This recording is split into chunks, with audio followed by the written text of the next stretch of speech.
Hey, what's up, Inquirers? Today we are going to be talking about hate crime laws in Georgia. If you haven't already, subscribe to this channel. You are watching Inspiring Inquiry.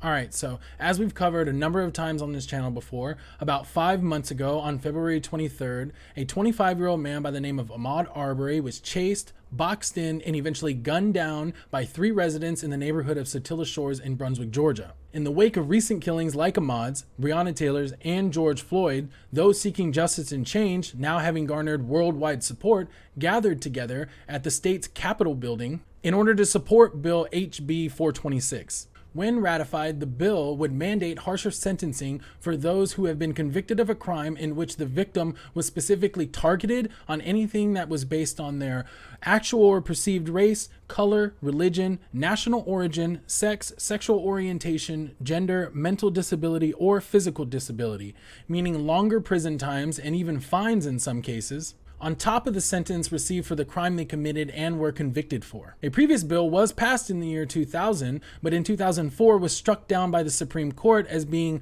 unconstitutionally vague. This bill is said to have more specific language in order to avoid that. Just last year, the bill barely passed Georgia's House and then got held up in the Senate, and then even longer due to the coronavirus judicial emergency in March. When courts partially resumed in May, those that backed the bill rallied together at the state's capital in order to support it.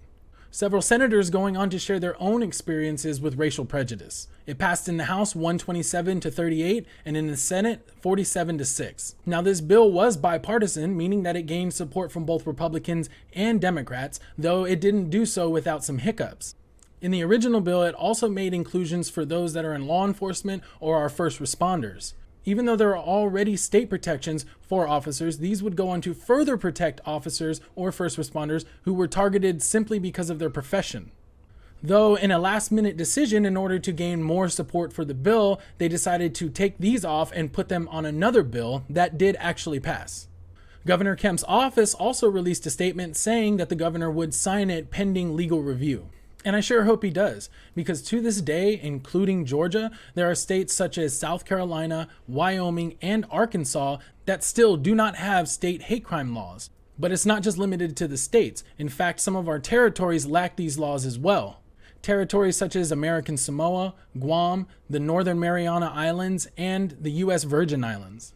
And really, at this point, all we can do is wait and see what the governor's legal review ends up showing and whether or not he's going to sign the bill.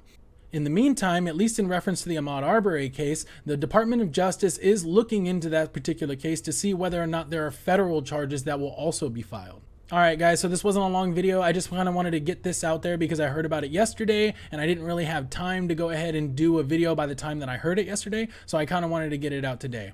As always, I appreciate you guys watching my video. If you haven't already, like this video, share this on your social media platforms, subscribe to the channel if you want to see more content like this, and be sure to leave a comment down in this comment section below, whether it's on the video or whether it's about the content. Just let me know what you guys think.